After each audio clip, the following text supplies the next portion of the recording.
একটি যুগের অবসান। লাখো মানুষের কাছে যিনি ছিলেন ধর্মীয় ও রাজনৈতিক নেতৃত্বের এক প্রতীক, আজ তাকেই চিরনিদ্রায় শায়িত করা হচ্ছে। কিভাবে শেষ হলো তার জীবনের অধ্যায়, আর কেনই বা তার দাফন ঘিরে বিশ্বজুড়ে এত আলোচনা, চলুন জেনে নেওয়া যাক।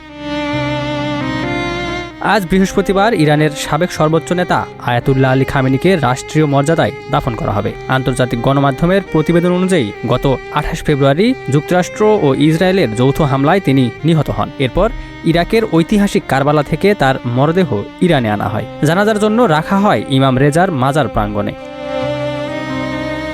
সবশেষে তার জন্মস্থান মাশহাদে তাকে সমাহিত করা হবে। প্রায় 30 লাখ মানুষের এই শহর শিয়া মুসলমানদের কাছে অত্যন্ত পবিত্র, কারণ এখানেই রয়েছে শিয়াদের 12 ইমামের অন্যতম ইমাম রেজার মাজার। বিশ্লেষকদের মতে ইমাম রেজার মাজার প্রাঙ্গণে তাকে দাফনের সিদ্ধান্ত শুধু একটি রাষ্ট্রীয় আয়োজন নয়, বরং এটি ধর্মীয় মর্যাদা ও প্রতীকী গুরুত্বকেও বহন করছে।